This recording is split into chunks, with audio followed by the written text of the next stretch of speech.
11 बज गए। आ गया। अब ये प्लेन गिरेगा।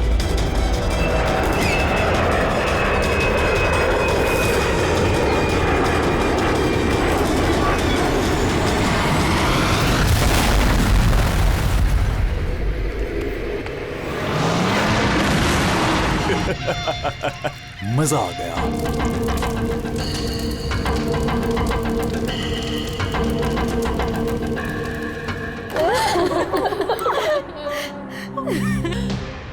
प्लेन में आप तीनों के हस्बैंड्स के अलावा सिर्फ पायलट था।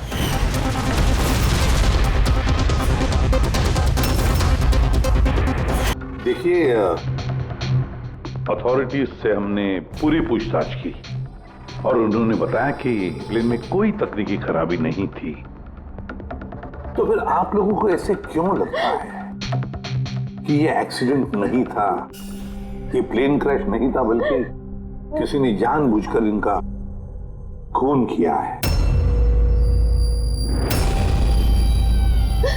उन्हें कई दिनों से धमकी भरे कॉल्स आ रहे थे। देखिए, आप तीनों के हस्बैंड जाने माने बिल्डर्स हैं, तो धमकी वगैरह तो हो सकता है कि ऐसे कॉल्स आ गए हों, लेकिन एग्जैक्टली क्या हुआ था आप बता सकते हैं? हाँ, वो तीनों सूरत जा रहे थे कोई जमीन खरीदने, पर कुछ बिल्डर्स थे जो ये नहीं चाहते थे कि ये डील हो। हाँ सर, करोड़ों की डील थी, जरूर ये काम उन्हीं में से किसी का होगा। अगर धमकी भरे कॉल आ रहे थे तो आप लोगों ने पुलिस की मदद क्यों नहीं ली? सर, हम पुलिस के पास जाना चाहते थे, पर हमारे पतियों ने हमें रोक लिया। हेलो, कौन बोल रहा है? खबरदार, अगर उस सूरत वाली जमीन के बारे में सोचा भी तो, समझे? धमकी दे रहा है? धमकी दे रहा है मुझे? धमकी ही समझ लो तुम। कल सुबह 11 बजे अपनी जिंदगी की आखिरी सांस लोगे तुम। तुझे जो करना है कर ले, ये डील तो मैं करके रहूंगा। प्लेन क्रैश भी ठीक 11 बजे हुआ था सर। 11 बज गए। अब ये प्लेन गिरेगा।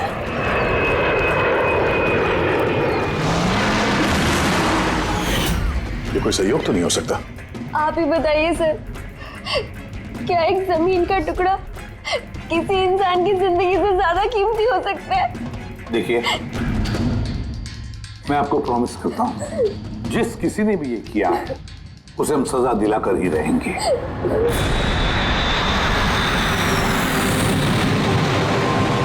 सर, हमें 5 साल हो चुके हैं ये काम करते हुए, आज तक एक भी गलती नहीं हुई है।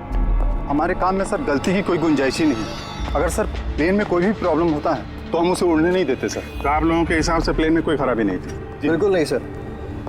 तो क्रैश कैसे हुआ प्लेन?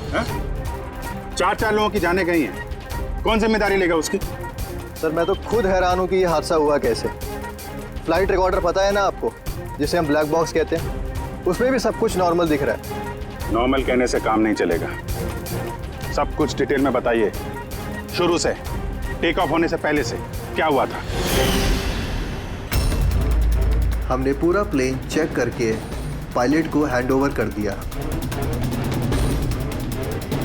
उसके बाद वो तीनों बिजनेसमैन प्लेन में बैठकर सूरत के लिए निकल गए।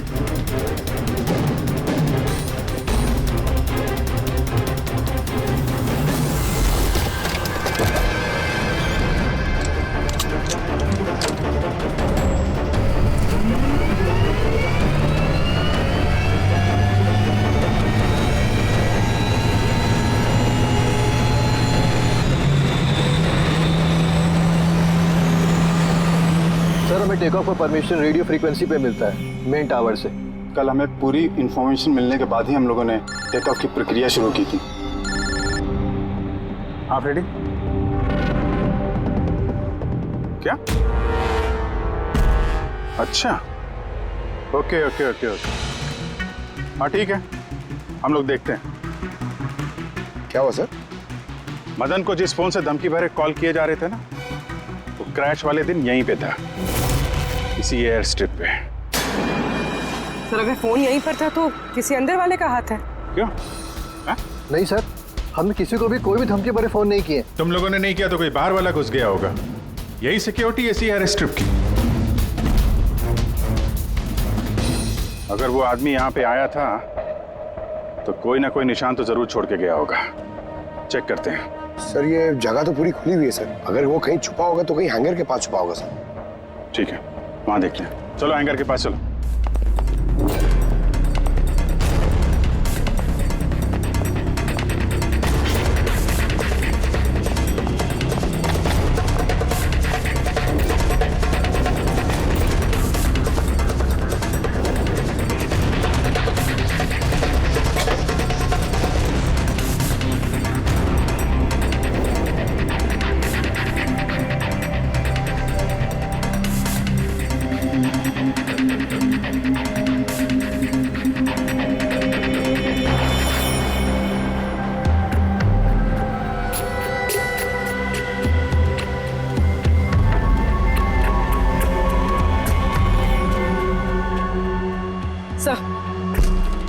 सर ये टूटा हुआ फोन मिला है। सर लगता है वो धमकी भरा कॉल इसी से किया होगा। हो सकता है, तोड़ के फेंक दिया। रख लो, कुछ ना कुछ तो मिल ही जाएगा। कहाँ पे मिला था ये?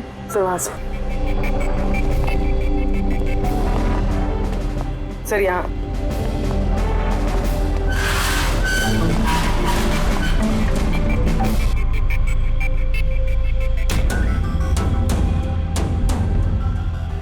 सर ये देखिए, ये कान जैसा कुछ लग रहा है तो कान का निशान यार। फोन भी यहीं मिला है और ये निशान भी। कहीं ऐसा तो नहीं कि वो मुजरिम यहीं दीवार पे टेक लगा के फोन पे बात कर रहा हो और हमारे लिए अपना कान का निशान छोड़ गया हो। काम करो, फोटो ले लो उसकी। सर वो कान के निशान से कुछ पता चलेगा? अरे कुछ ना कुछ तो पता चलेगा। सारुंके साहब को देंगे, वो ढूंढ निकालेंगे।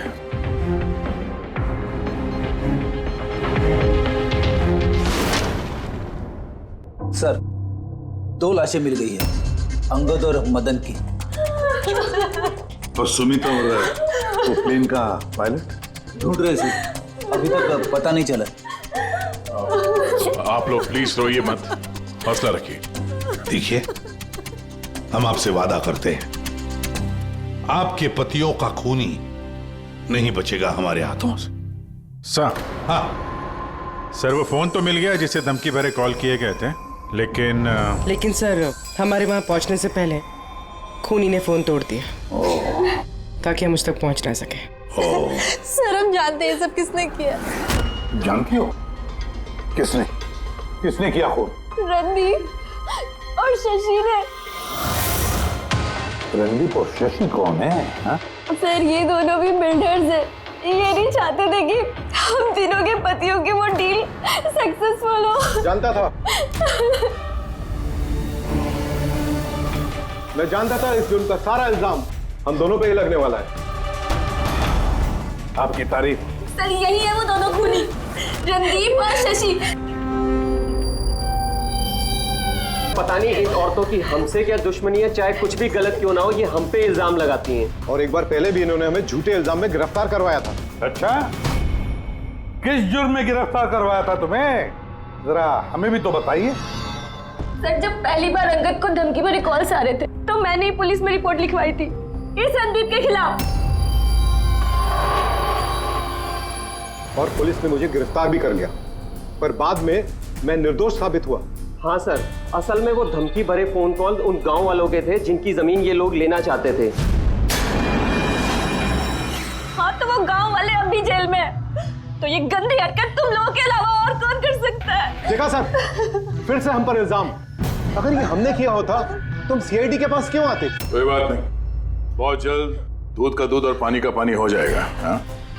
क्योंकि हमें वहां पे मुजरिम के कान का निशान मिला है।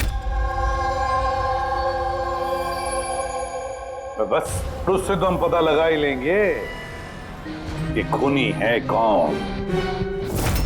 ये दीवार पर जो गीला पेंट था उस पर जो ये कान का प्रिंट है, इस कान के प्रिंट को देखो, कुछ दिखाई देता है कान पर? इस कान के प्रिंट पे स्टार जैसे कुछ शेप का इम्प्रिंट है। और एक बात और, ये जो मुजरिम है ये समुद्र के आसपास रहता है। ये कैसे पता चला सर? मैं बताता हूं। ये फोन के जो टूटे हुए टुकड़े हैं, इस पर मुझे कुछ समुद्री रेत और मछली के कांटे के टुकड़े मिले। अच्छा, तो जब उस आदमी ने अपने जूते से इस फोन को तोड़ा होगा तो वो रेत और मछली के कांटे उसके जूते से निकल के फोन में चले गए। जूतों में रेत और मछली के कांटे। हो सकता है ये आदमी किसी फिश मार्केट के आसपास रहता हो। फिश मार्केट तो है ना यहाँ पे दो, एक वर्सोवा जेट्टी पे और दूसरा मड आइलैंड पे। बस फिर अपना काम हो गया। दोनों फिश मार्केट में जाकर पता लगाओ, देखो ऐसा कोई है क्या जो कान में स्टार की शेप की ईयररिंग पहनता है।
रिंग वाला आदमी मिल गया। आजा।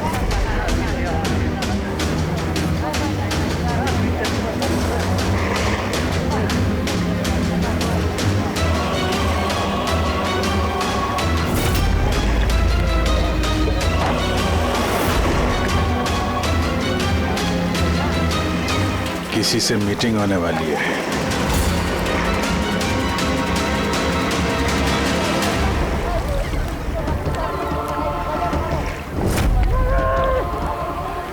ये दूसरा आदमी कौन है, दिख नहीं रहा है।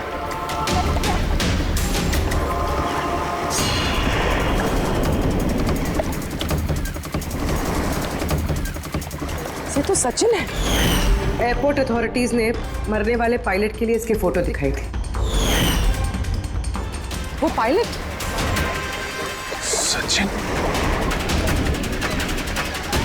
सचिन जिंदा है? सर अगर ये प्लेन क्रैश में मरा नहीं और जिंदा है तो यहाँ छुपा क्या करना है? वही तो सामने क्यों नहीं आ रहा? चलो पूछते हैं इससे।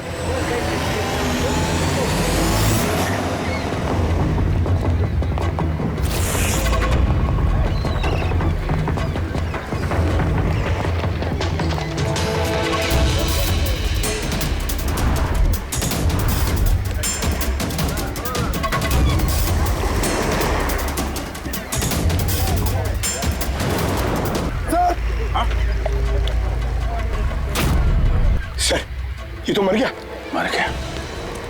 वो देखो सर, सचिन भाग रहा सर।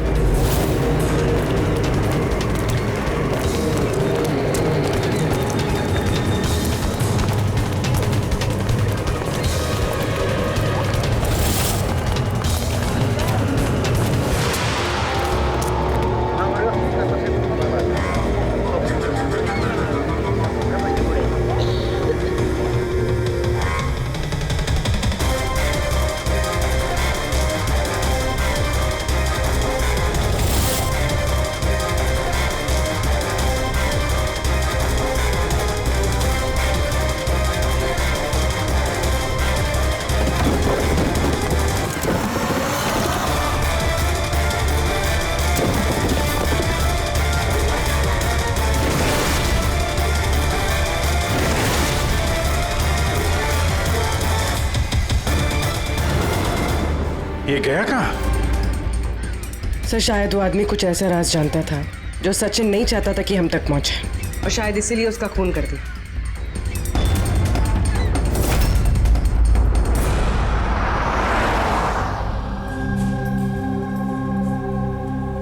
सर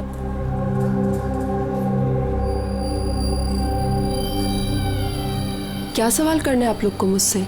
आपके पति सचिन के बारे में क्या आप बता सकती हैं कहाँ मिलेगा वो? ये कैसा सवाल है इंस्पेक्टर? आप लोग को तो पता है ना कि अभी उनका एक प्लेन क्रैश में। जी नहीं, सचिन जिंदा है।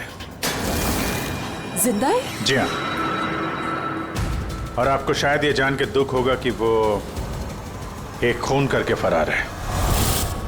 वैसे कितने पैसे मिले थे सचिन को इस साजिश का हिस्सा बनकर? पैसे? पैसे नहीं मिले। पैसे मिले होते तो मैं यहाँ कॉफी शॉप में काम नहीं कर रही होती। और वैसे भी हमारी शादी कुछ ठीक नहीं चल रही थी। आपकी शादी ठीक नहीं चल रही थी? क्या मतलब, मैं पूछ सकता हूँ क्या प्रॉब्लम थी? दीप्ति नाम की एक लड़की है, एयर होस्टेस है। बहुत बार कहते थे भी कि तुझसे डाइवोर्स लेके उसके साथ रहना है। कहाँ रहती, कहाँ है ये? सिंगापुर। सिंगापुर। क्या सचिन जिंदा है? ऐसा नहीं हो सकता सर, हमने खुद अपनी आंखों से उसे प्लेन में चढ़ते हुए देखा है। सर इतने भयानक हादसे में उसका जिंदा रहना मुमकिन नहीं है सर। अरे यार, पैराशूट वगैरह से कूद गया हो तो? नहीं सर, अगर पैराशूट लेके कूदता तो किसी ना किसी की नजर जरूर पड़ती उस पर। हमसे कुछ मिस तो नहीं हो गया ना? क्या क्या बोल रहे थे तुम? क्या मिस हुआ होगा? नहीं सर, कुछ नहीं। तुम्हारी बातों से तो साफ साफ लग रहा है कि तुम लोग कुछ छुपा रहे हो। क्या बात है, बताओ बताओ जल्दी। सॉरी सर, हमसे वो थोड़ी सी गलती हो गई। कैसी गलती? सर जब प्लेन टेक ऑफ हुआ तो हम वहाँ थे ही नहीं। इतनी बड़ी गलती कैसे कर सकते हैं आप लोग? हैं? सर वो प्लेन जब रनवे पे दौड़ रहा था सर, कुछ धमाका हुआ सर। कैसा धमाका? सर किसी ने दिवाली का बम फोड़ा था, तो हम लोग उसको देखने के लिए गए कि कहीं कोई सीरियस बात तो नहीं है। अरे ये तो पटाखा है। और सर जब हम वापस चल के आए तो पता चला कि प्लेन उड़ चुका था सर। ये उस दाढ़ी वाले का ही काम होगा। इन लोगों का ध्यान भटकाने के लिए। हाँ पर अभिजीत, क्यों? क्या मकसद हो सकता है इनका ध्यान भटकाने में? कुछ ना कुछ तो गड़बड़ है अभिजीत। ये जब धमाका हुआ तब प्लेन एयर स्ट्रिप पे कहाँ था, वो जगह दिखाओ। आइए सर। चलो दिखाओ। आइए।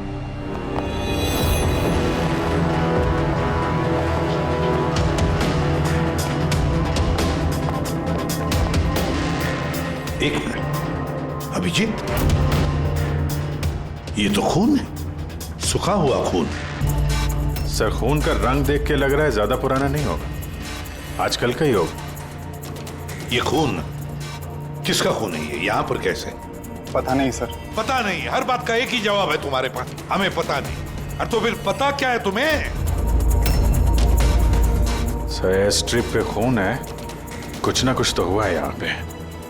ये बात तो पक्की है, पर क्या? और फिर ये खून है किसका?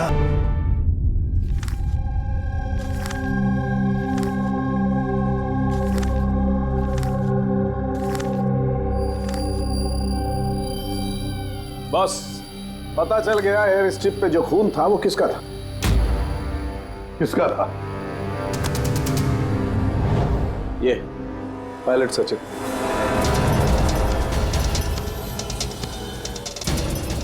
पायलट सचिन का खून? लेकिन उसे चोट लगी कैसे और कब? सर जब हम उसे जेट्टी पे मिले थे तब उसने स्लिंग बैंडेज पहन रखा था और उसके हाथ पे पट्टी भी बंधी हुई थी। पर इंजीनियर्स तो बता रहे थे कि जब सचिन टेक ऑफ के लिए जा रहा था तो वो बिल्कुल ठीक ठाक था, कोई चोट वोट नहीं थी उसे। इसका एक ही मतलब है अभिजीत, सचिन को चोट एयर स्ट्रिप पर ही लगी है। प्लेन टेक ऑफ होने से पहले ही सचिन एयर स्ट्रिप पर कूदा और उसे चोट उसी वक्त लगी है। बिल्कुल ऐसा ही हुआ होगा बॉस, क्योंकि इसीलिए सचिन क्रैश में मारा नहीं गया, क्योंकि वो प्लेन में था ही नहीं। लेकिन सालुंके साहब, किसी ने सचिन को प्लेन में से कूदते हुए देखा किसे नहीं? अरे यार वो पंकु ने पटाखा चलाया था ना ध्यान भटकाने के लिए। ये सब सचिन और पंकु का प्लान था sir.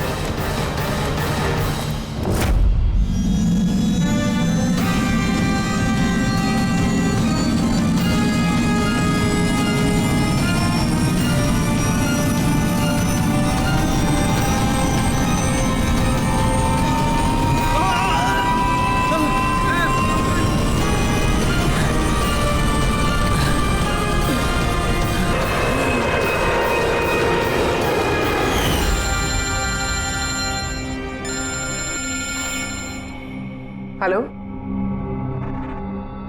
Okay, thank you sir.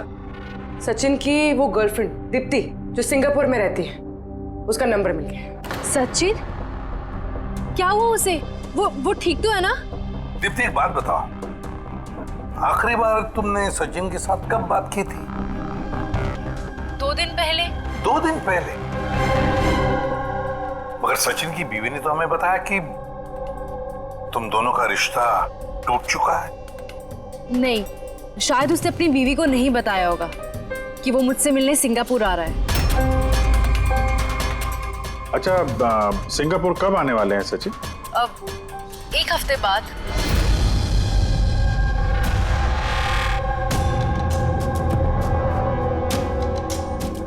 अच्छा, और क्या क्या बातें हुई तुम्हारी 2 दिन पहले? वो कह रहा था कि उसे ढेर सारा पैसा मिलने वाला है और फिर हम एक नई जिंदगी की शुरुआत कर सकते हैं। वैसे आप सब ये सवाल, सचिन ठीक तो है ना? घबराओ मत, सचिन को कुछ नहीं हुआ है और अगर जरूरत पड़े तो हम तुम्हें फिर फोन करेंगे। Thank you. कहीं दीप्ति भी तो नहीं मिली हुई है सचिन के साथ इस सारे प्लान में? पूरी एक काम करो, सिंगापुर पुलिस को सारे डिटेल्स भेज दो और उनसे कहो कि वो इस दीप्ति पर नजर रखे हैं। सर, हाँ? सचिन की वाइफ से बात हुई, उसका कहना है कि सचिन का पासपोर्ट घर पे ही है। क्या? सचिन का पासपोर्ट घर पे है और सचिन सिंगापुर जाने की प्लान्स बना रहा है? कहीं ऐसा तो नहीं कि सचिन ने नकली पासपोर्ट बनाया हो? नकली पासपोर्ट, ये ढीचू नकली पासपोर्ट बनाने वालों के बारे में बहुत कुछ जानता है।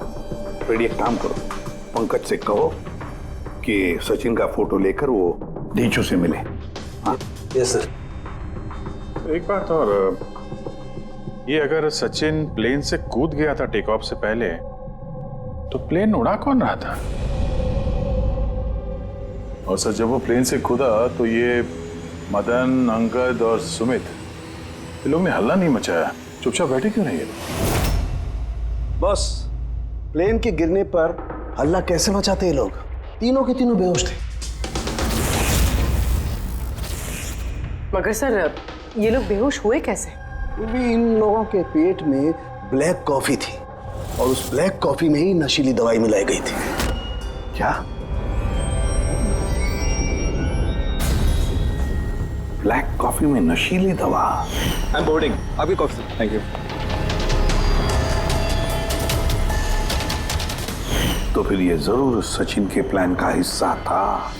सर, एक सवाल का जवाब अभी भी नहीं मिला है। बिना पायलट के प्लेन उड़ा कैसे? इसका जवाब है UAS। UAS, uninterruptible auto pilot system.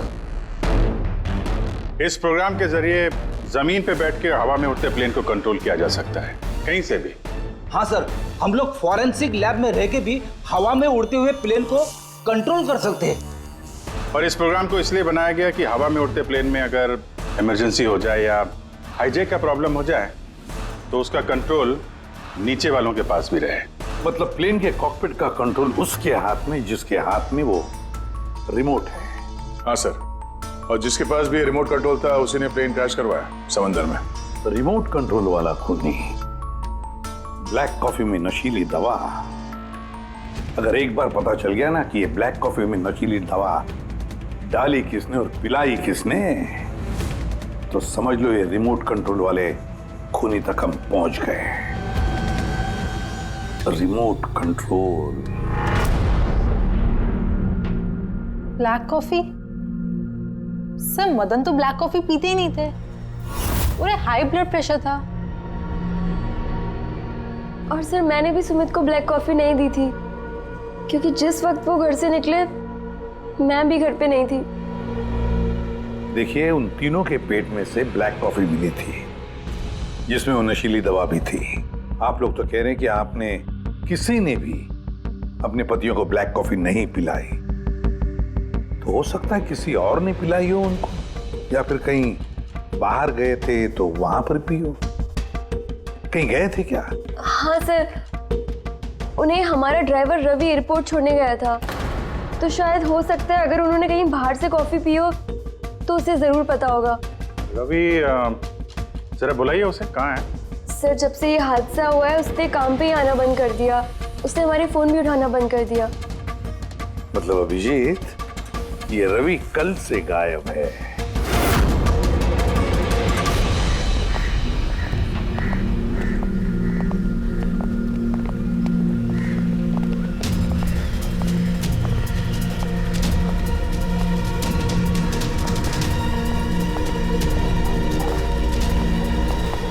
Excuse me, हटिए जरा, क्या बात है, क्या हुआ? देखिए सर, यहाँ से बहुत बदबू आ रही है और अभी पुलिस को भी फोन किया है, अभी तक कोई आया नहीं है। हम लोग सीआईडी से हैं।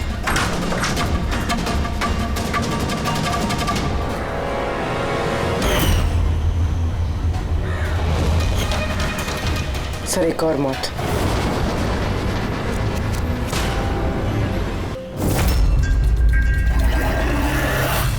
आजा पंकज।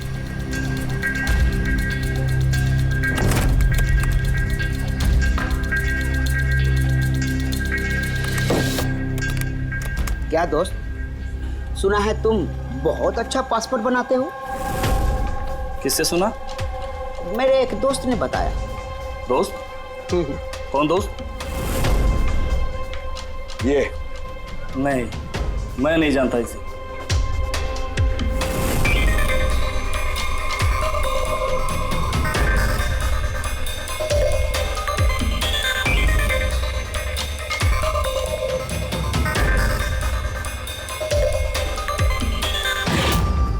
ये दोस्त है तुम्हारा? तुम्हें कोई शक है? बहुत अच्छे से जानता हूँ इसे मैं। इसका पासपोर्ट भी रेडी पड़ा है, बनकर मेरे पास। अरे वाह, फिर तो मेरा भी पासपोर्ट बन जाएगा ना? बन जाएगा, लेकिन 2 पेटी लगेगा। अरे यार, देता हूँ ना 2 पेटी। बोल क्या चाहिए? देखो, 2 पेटी आम चाहिए, 2 पेटी सेब चाहिए, क्या चाहिए? ए शाने, 2 पेटी मतलब 2 लाख। 2 लाख? 2 लाख। चलिए बता, नाम क्या लिखना है तेरा पासपोर्ट पर? Sub inspector Pankaj, CID. CID? हाँ, सीआईडी। अरे अरे, मैंने क्या बिगाड़ा तुम्हारा? सिर्फ तेरा ही नहीं, सारे नकली पासपोर्ट बनाने वालों का धंधा बंद हो चुका है। जो सवाल मैं पूछूंगा ना, उसका सीधे सीधे जवाब दे, वरना 2 लाख उठक बैठक कराऊंगा यहाँ पे तुझे, समझा? पूछो क्या पूछना है? ये अपना नकली पासपोर्ट लेने कब आने वाला है? पता नहीं। पता नहीं? आज शाम को। देखा पंकज, ढेर चुका कमाल। सर, रवि के घर से जो बॉटल मिली है उसमें वही नशीली दवा है जो साड़ू के सर को ब्लैक कॉफी में मिली थी। इस रवि के अलावा और किसी के उंगलियों के निशान मिले उस बोतल पे? हाँ सर, रणदीप के।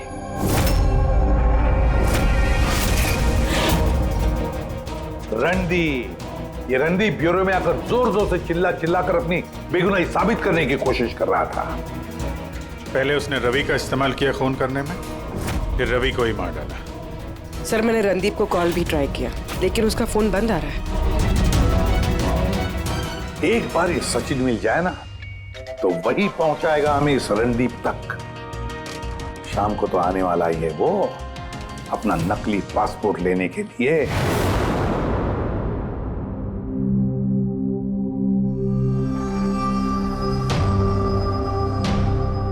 मेरा पासपोर्ट रेडी है। हाँ, तुम एक काम करो, अपना पासपोर्ट उससे ले लो, उसके पास है। अरे यार जल्दी करो, मेरे पास ज्यादा टाइम नहीं है। सही कहा तूने, तेरे पास तो बिल्कुल भी टाइम नहीं है। बस ये फोटो चिपका दूं? ये क्या मजाक है? मजाक नहीं है, ये सीआईडी का तोहफा है। सीआईडी? बता वो प्लेन क्रैश कैसे किया था तूने?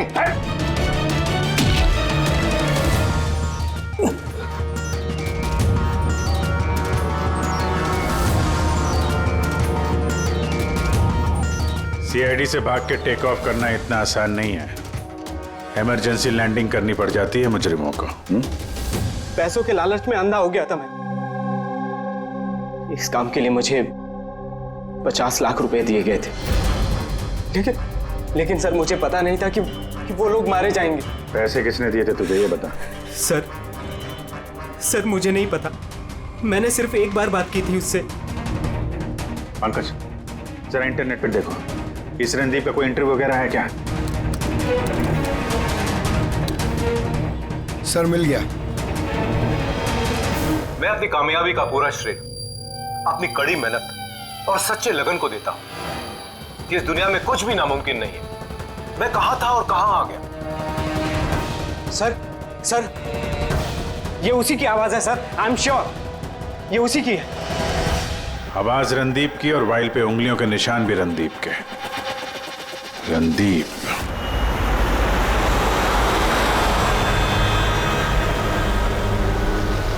सर आगे से राइट। सर ये रणदीप का तो फोन बंद है सर, तो उसकी लोकेशन कैसे ट्रैक करेंगे? अरे फोन बंद है तो क्या हुआ पंकज, उसका वीडियो याद है? उसमें उसने अपने हाथ में एक ब्रेसलेट पहना हुआ था। मैंने वो इंटरव्यू दोबारा चेक किया। मगर सर ब्रेसलेट से लोकेशन कैसे ट्रैक करेंगे? पंकज ये कोई मामूली ब्रेसलेट नहीं है, उस ब्रेसलेट में जीपीएस ट्रैकिंग भी लगाया हुआ है। और ऐसी ब्रेसलेट ज्यादातर ये टाइप 1 डायबिटीज वाले ही पहनते हैं। ब्रेसलेट में जीपीएस होता है सर? हाँ, ताकि अगर मरीज की तबीयत अचानक अगर खराब हो जाए या उसे चक्कर वक्कर आ जाए तो उसके परिवार वाले जीपीएस के सहारे उसे आसानी से ट्रैक कर सकते। पर सर ये जीपीएस बता रहा है कि रणदीप कुंदूवाड़ी में।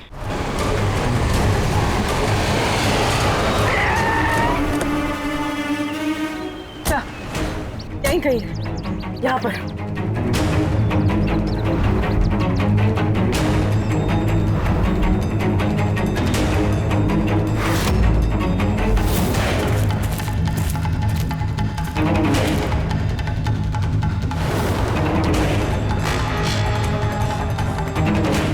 इस तरफ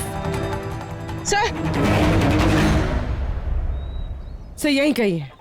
उसकी दिल की धड़कन भी कमजोर होती जा रही है। दिल की धड़कन कमजोर होती जा रही है, यहीं कहीं है वो। देख ये मिट्टी अलग क्यों लग रही है? कहीं इस मिट्टी के नीचे तो नहीं हो सकता है।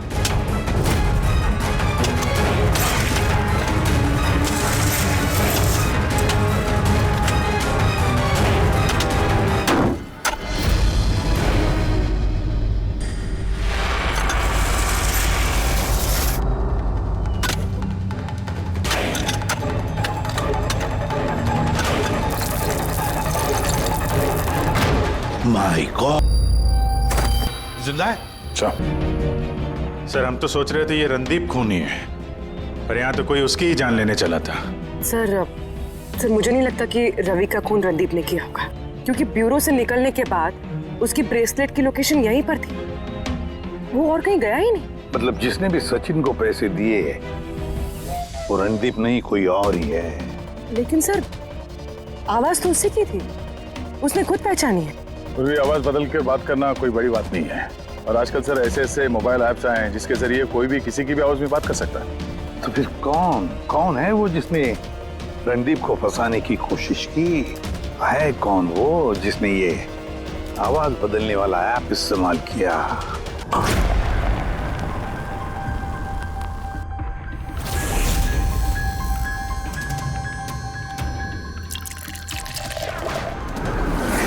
चीयर्स। चीयर्स अनीरा जी, चीयर्स। आइए। आई। मुबारक हो अनीरा जी। मुबारकबाद? वो किस लिए? उस ऐप के लिए, वो ऐप जो आपकी कंपनी ने बनाया जिसकी वजह से कोई भी इंसान अपनी आवाज बदल सकता है। जी डेमो सुनेंगे? अनीरा जी, अब तुम अपने जुर्म के लिए जेल जाओगे। अनीरा जी, अब तुम अपने जुर्म के लिए जेल जाओ। क्या मजाक? ये मजाक नहीं है, इसी डिवाइस से तुमने रणदीप को फंसाने की कोशिश की थी ना? पूर्वी, अरेस्ट करो इसे। चलिए madam.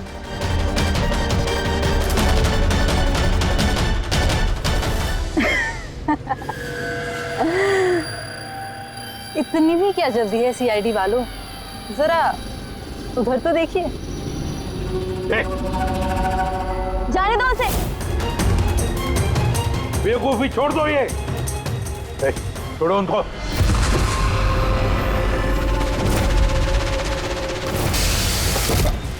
My God,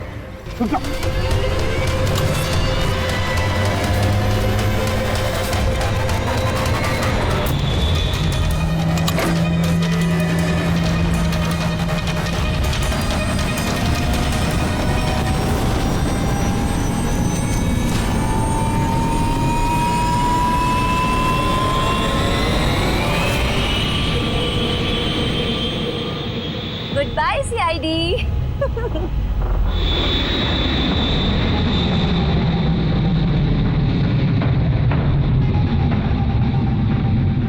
well done girls, आज तक जो बड़े बड़े मुजरिम नहीं कर पाए वो हमने कर दिखाया। सीआईडी को तो नानी याद आ गई होगी। पर वो सब तो ठीक है यार, पर अब जाएंगे कहाँ? ओरिजिनल प्लान तो ना चौपट कर दिया। सोचते हैं कोई ना कोई मंजिल तो मिल ही जाएगी।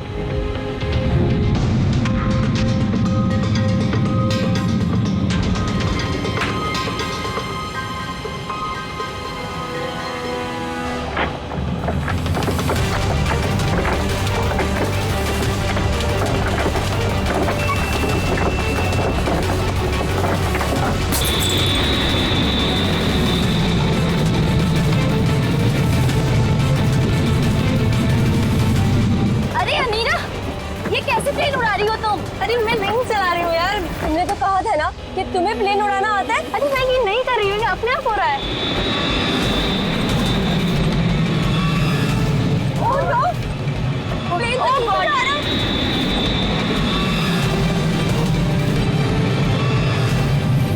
लगता है हमारी यूएस टेक्नोलॉजी किसी को पता चल गई क्या?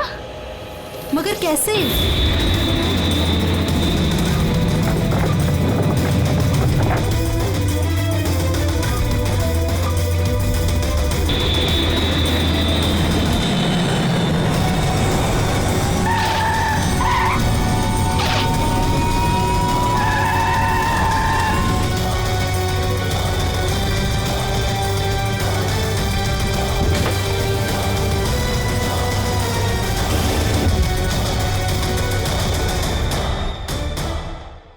आइए।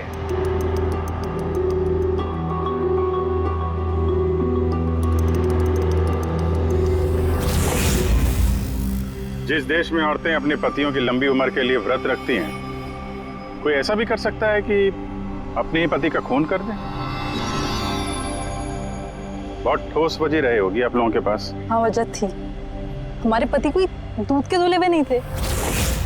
हाँ, लोगों को तो वो ऐसे दिखाते थे कि वो हमसे बहुत प्यार करते हैं, पर घर में कुछ और ही कहानी होती थी।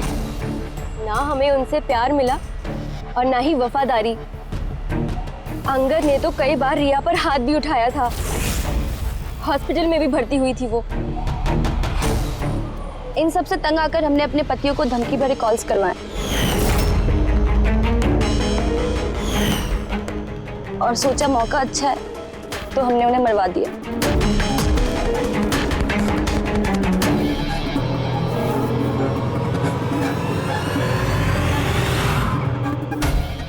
और किस्मत देखिए, रणदीप रवि के पास गया वो बेहोशी वाली दवाई लेकर, ताकि हमारे पति मीटिंग में पहुंच ही ना पाए। और ये चीज भी हमारे काम आ गई। तो रवि की वफादारी का फायदा उठाया तुमने, हाँ? फिर तुम लोगों ने रणदीप को जमीन में गाड़ दिया। पिंजरे में बंद घुटन भरी जिंदगी जीने का कोई फायदा नहीं था। हमें आजादी की हवा में सांस लेनी थी। आजादी की हवा में सांस लेने के और भी तरीके होते हैं अनीरा जी। पति को मारना सबसे गलत रास्ता। सही होता अगर तुम पतियों से अलग हो जाती, लेकिन नहीं, तुम तीनों ने ऐसा रास्ता चुना जो तुम्हें घुटन भरी जिंदगी तक ले जाएगा, और वो भी जेल की सलाखों के पीछे।